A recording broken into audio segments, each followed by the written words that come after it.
Hello, I'm Kunt from Kunt and the Gang, and you're tuned in to Hit the Floor.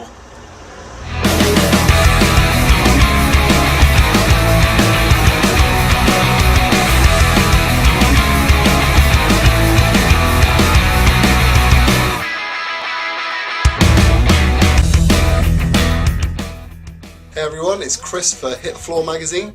I got an awesome interview for you today. We caught up with internet's superstar phenomenon, Kunt and the Gang. No, need I say more than his name, really? We interviewed him in a phone box, which is always amazing.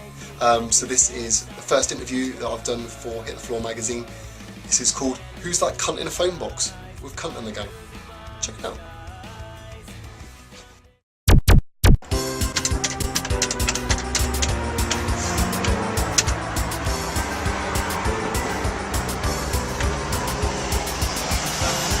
Hello. Hello, Kunt. Hello.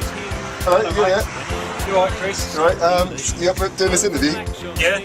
Right, cool. So, Kunt, you just played at Ford Hall. Yeah. How'd you get on? Sorry, mate. Say it again and break it up. You're going to be better now?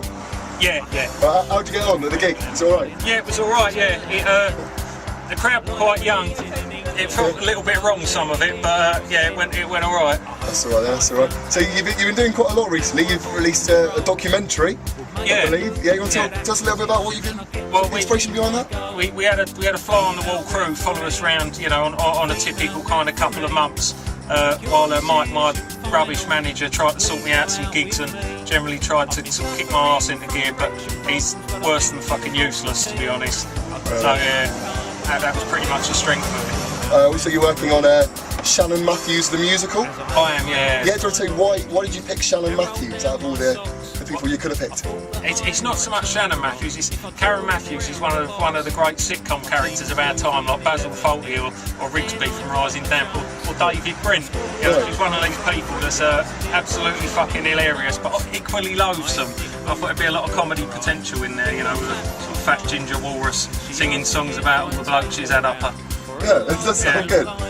So you're going to be releasing a CD of all the music from this, I believe? Yeah, I'm going to. What I'm basically doing is recording it as an audio musical with some friends of mine up in Huddersfield who fundamentally want nothing to do with it, but I've sort of coerced them into it. Funnily enough, since we started recording, Craig Meehan, Karen Matthews' other half, has moved in 2 streets away from them. Oh, okay. So I'm hoping for a photo opportunity next time I'm up there recording. Maybe a cameo on the actual... That'd be really excellent, yeah. I think I'm going to well. You're going to think about, obviously this one goes down well, but you think maybe progress into other children that have been in a situation? Well, I mean, kids go missing every year, so, there'll always be an opportunity to... You're not going to put that in, are you?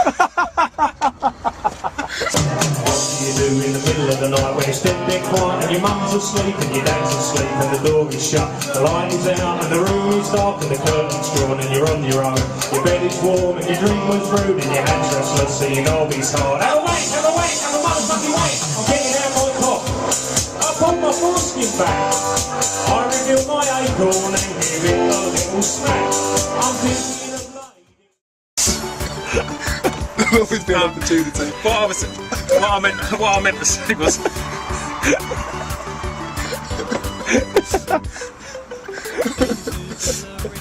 what I actually meant to say was the thing with the Shannon Matthews story is, when I was sort of working out how I was going to put it together, it was basically a toss-up between Shannon Matthews the musical or Maddie McCann the musical. And the Shannon Matthews one, there was an happy ending, so really you can sort of get away with it. Whereas, Maddie McCann the musical, you'd have to make an ending up for it. Yeah, or there could be a sequel. Yeah. Well, actually, perhaps I've done it completely wrong, haven't I? I've left myself no place for a sequel. Mind you, Karen Matthews will come out, she might get 1 or 2 of her kids back and then we can do a sequel then. Yeah, that'll be fine. Yeah, that'll be fine. Obviously, you're a big fan of Carol Vorderman, as we all know. Yeah. Obviously, left Countdown now, which is probably a bit gutting for you. What are your thoughts on the new lady? Very nice. Very nice? Yeah. She's like an updated version of Carol, isn't she? I mean, so you're saying you prefer her to Carol? What I'm saying is, I may have transferred my affection onto her. Okay. I was distraught. Carol went. I was sad. We all had a little cry in that.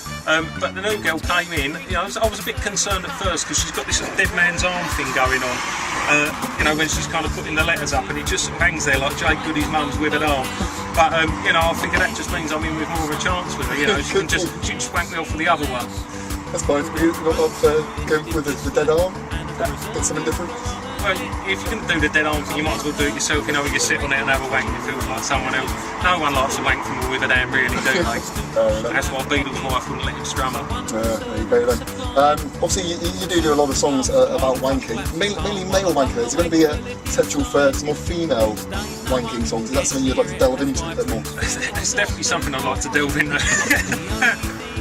Yeah, I mean, you know, they say write about what you know, and you know, when you sit indoors wanking all day, that's the thing, yeah. It's why I'm just writing about what I know, you know, I'm just wheeling out the facts. Yeah, I mean, you ever thought of maybe getting, obviously we spoke a bit earlier about possibly getting your sister to get in to write from a woman's point of view some of the other songs? No, I don't necessarily think from a woman's point of view, you know, she's been exercised in public, you know, I'm very old fashioned like that. Men only. Yeah. That's what we're talking about, yeah. Just like the magazine, men are. Great big hairy bushes from the 70s.